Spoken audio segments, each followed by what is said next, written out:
Renault Master, смяна на съединител.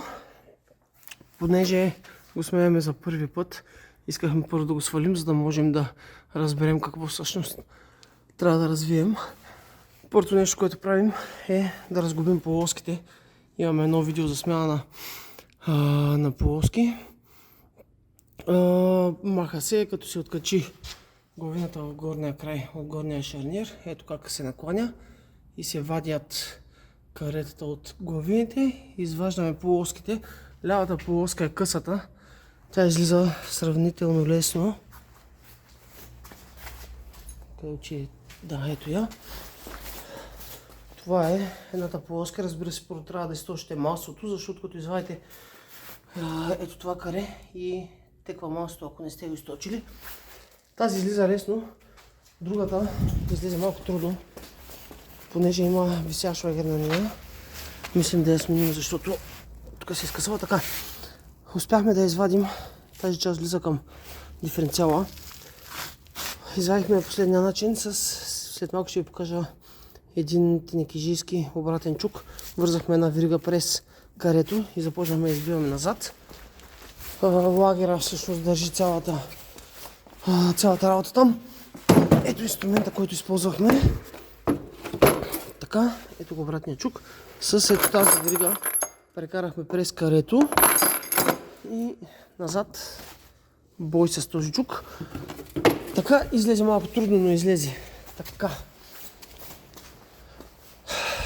Когато махнахме вече полоските, започнахме да обикаляме скоростната кутия. Има няколко болта, които трябва да махнете. Сега не са малко. Тук отдолу имаше един болт. В задния край има някой друг още.